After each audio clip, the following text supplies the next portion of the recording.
You're listening to More Than Steps, the podcast where we geek out on how belly dance works, one coffee run at a time. I'm your hostess, Nadira Jamal. Some of the most important advice that we ever get as dancers is that the feeling is the most important thing. You hear this from teachers, you hear it from coaches, competition judges even, and overall Egyptian dancers. And so we keep hearing that we have to focus on the joy. The problem is that sometimes that starts to feel like just one more thing that we have to do in order to feel like we're good enough. Like it's something else that we have to check off our checklists, and if we don't do that, then we're failing as a dancer. And when that happens, it has the opposite effect. We either get a frozen smile, or we ham it up and start making faces that just don't play as genuine.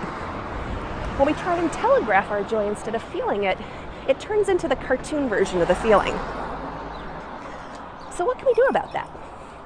Well, the big difference between a cartoon and real life is detail and nuance. So instead of thinking of joy as just one thing, let's get more specific.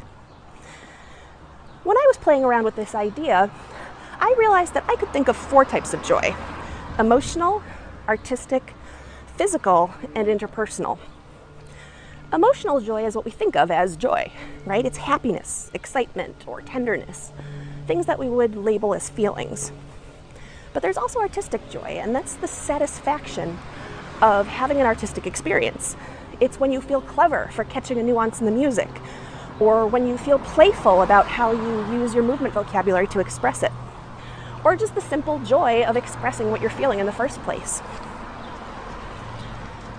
Physical joy, you can also think of this as sensual joy. It's the joy of being in your body, of moving, feeling, smelling, tasting, touching. And that's one of the things that belly dance really has to offer us. Then the 4th type is interpersonal joy. This is the pleasure that you get from making a connection with people in the audience, or if you're lucky enough to have live music with the band. It's when you make them smile or draw them into your experience, or even when you make them feel your pain. So how can we apply this in the moment? Well, one thing you can do is every once in a while ask yourself, what type of joy are you feeling right now? What are the specifics? What are you joyful about? For example, you might be joyful because you just love that little drum accent and you feel clever. That's artistic joy. Or you might be thrilled because that little girl in the back row is bouncing in her seat, and so you're feeling the joy of that connection. Now, often, the answer to that question, though, is I'm not feeling any joy, I'm really stressed. This is especially true if you're a newer dancer, or if you tend to get stage fright that doesn't leave early on in your show. So another question you can ask yourself then is, what joy can you tap into right now? Because the thing is, we can often feel feelings even if they're not obvious to us. So we can feel things on demand. That's because a lot of the things that we feel are there under the surface, and they're just being masked by our nerves. And often, if you can label the thing that you'd like to bring out in your emotional experience, you can experience it. And if that fails, fake it till you make it. This is a time-honored showbiz technique and nothing to be ashamed of.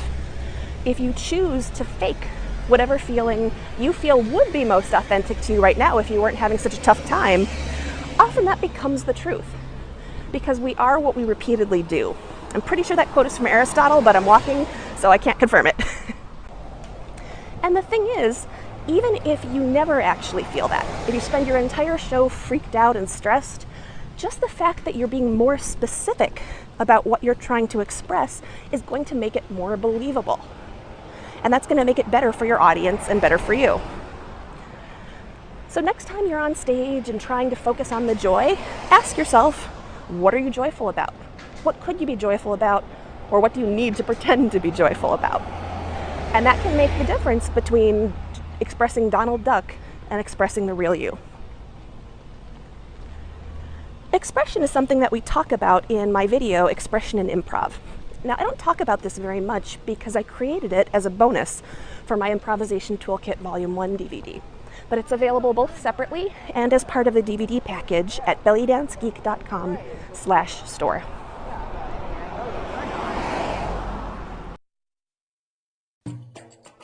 Thanks for listening. For more geektacular resources, visit bellydancegeek.com.